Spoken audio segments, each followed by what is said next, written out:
Hello， 大家好，我是兜兜。熏儿虽然有着金地焚天炎的守护，但依旧在高温下香汗淋漓。好在他体内的斗气并没有出现自燃的现象。远处的天空上，净莲妖火化为一朵白色火莲，火莲的所有花瓣上都布满了细小的红色脉络，看上去就像人体的血管一样，充斥着妖异的感觉。萧炎轻叹一声，当年他第一次遇见妖火时，他纯净如婴儿。他给妖火带来了灵智，让他有了人类的思想。可惜最后妖火所走的道路却和他想的背道而驰。当初他大限将至时，曾经想过抹除妖火的记忆，但却因为无法下手，最终只是将妖火封印在此，希望妖火能够化解心中的暴戾和杀意。没想到数千年的封印反而让他的恨意更加浓郁。萧炎手印一变，炼天古阵形成一个四方囚牢，将妖火封锁住。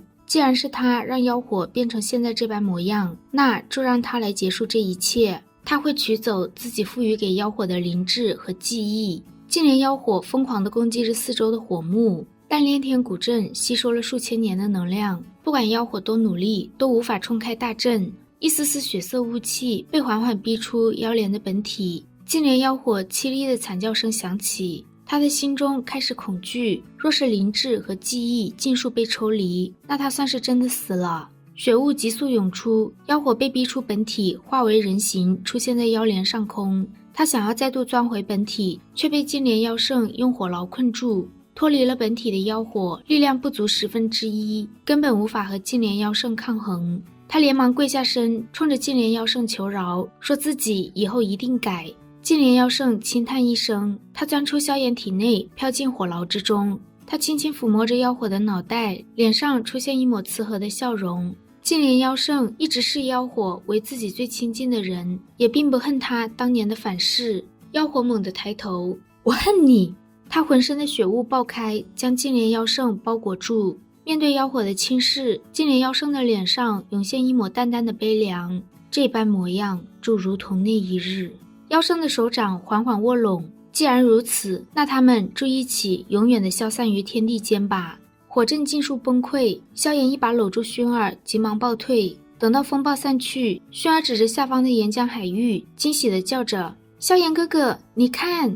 一朵通体布满着粉色脉络的白色莲花正缓缓地在漫无边际的岩浆海域上游动着。萧炎和薰儿小心翼翼地停在火莲不远处。此时的妖火安静祥和，就如同是刚出生的婴儿一般。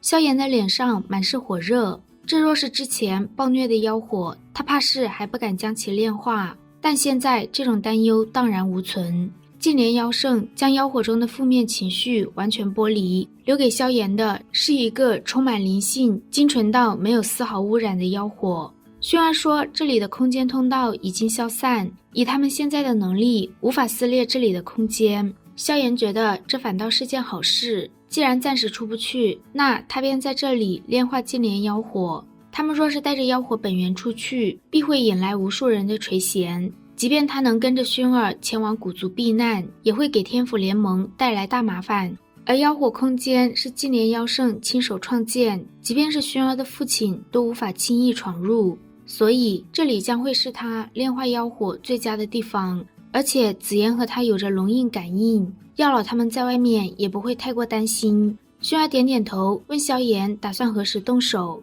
萧炎笑着摇摇头，现在还不急，他还需要再准备一些东西。妖火空间外，一道道人影悬空而立。从空间通道消散后，所有人都失去了对那片空间的感应。古南海的额头上布满了冷汗。薰儿在古族中的地位非同凡响，他这次竟然把他给搞丢了。古清扬在一旁安慰他，让他不要自责，更何况萧炎福大命大，薰儿也不会有事的。7天的时间一晃而过，这片空间依旧没有半点动静。古清扬苦笑一声，问面前一下子苍老了许多的古南海怎么办。古南海摇摇头，声音沙哑地说不知道。他们面前的空间一荡，紫妍从中出现，对着他们摇摇头。妖火空间有封印，就算是他也找不到方位，不过他很肯定萧炎应该没什么事。紫妍偏过头，让古南海也不要担心，以萧炎的性子，若是薰儿出事肯定会发疯，若真是那样，龙印也不会这么平静。古南海强行打起一些精神，说他也该回古族将事情禀报上去了，要老让他放心，他会派人时刻监视着这里，一有风吹草动便会让人将消息送到古族。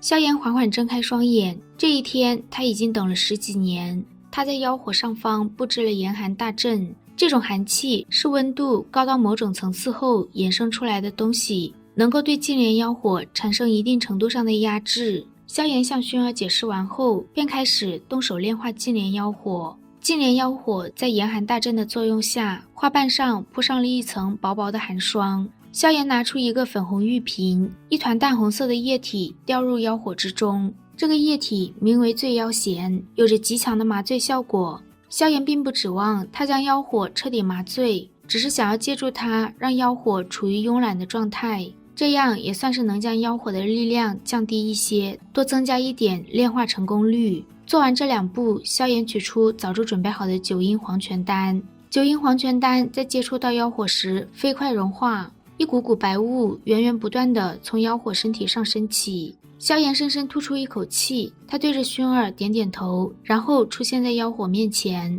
此时净莲妖火的花瓣已经全都舒展开，在花心处的地方盘踞着一簇粉红色的火焰，这就是真正的妖火本源。萧炎体内的异火疯狂运转，最后在他身体表面凝聚。萧炎伸出手掌，穿过火莲，一把抓向妖火。看似微小的火焰瞬间膨胀，熊熊烈火将萧炎整个身体包裹住。尽管萧炎做了极其多的准备，但在接触的这一刹，他清楚地感受到了排名第3的异火可怕之处。一股股鲜血从他的毛孔中流出，让他看起来犹如披着血色甲衣一般。萧炎浑身鲜血淋漓，他扬起一抹狰狞的笑容，在薰儿震惊的目光中，一把将妖火本源吞入体内。妖火本源一入体，萧炎的远古虫黄衣瞬间化为灰烬，而他隐藏在皮肤之下的绒黄骨甲也变得暗淡失色。萧炎凭着一股毅力死死支撑着，他体内的斗气强行包裹住妖火本源，而后沿着焚诀的路线运转。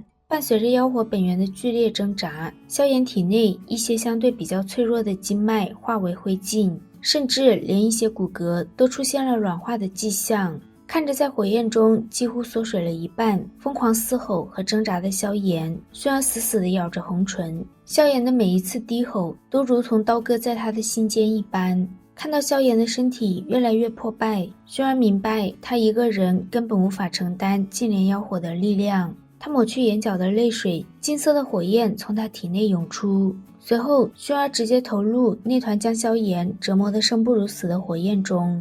看到薰儿闯进来，萧炎被剧痛占据的心神恢复了一些神智。薰儿如蛇一般缠在了萧炎的身体上，柔软的触感和幽香瞬间点燃了萧炎体内近乎狂暴的火焰。萧炎喘着粗重的呼吸，死死地搂着薰儿的娇躯。再这么下去，他可是十分清楚要发生什么事了。当初和美杜莎这样那样时，萧炎没有半点理智，但现在他却十分清楚之后要发生什么。薰儿轻轻咬着萧炎的耳垂，萧炎哥哥，只有一起才能炼化它。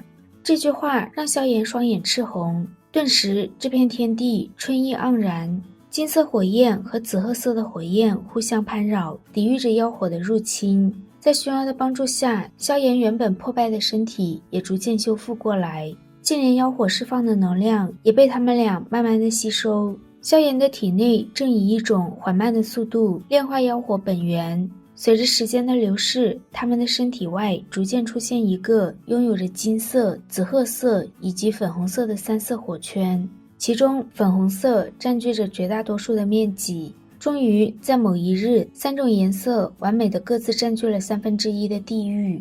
在这个平衡成型时，萧炎缓缓睁开双眼，焚诀炼，净莲妖火终于开始被炼化。萧炎抱着怀中陷入沉睡状态的薰儿，脸上浮现一抹柔和的笑容。接下来便该是丰收的时候了。感受到体内充盈起来，萧炎低头轻轻吻住薰儿的红唇。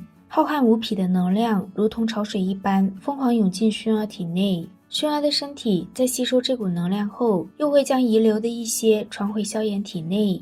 这些被再度传回的能量隐隐间多了金地焚天炎的味道。这股持续的炼化让萧炎和薰儿的体内形成了一个完美的循环，生生不息的能量一遍又一遍地洗刷着他们两人身体的每一处，他们的气息也持续着节节攀高。薰儿和萧炎两人以一个奇特的姿态紧紧纠缠，一个淡淡金光的粉红色金层将他们两人包裹，坚软成型时，萧炎和薰儿的气息也彻底消失。好啦，今天的视频就到这里啦，我们下期再见，拜拜。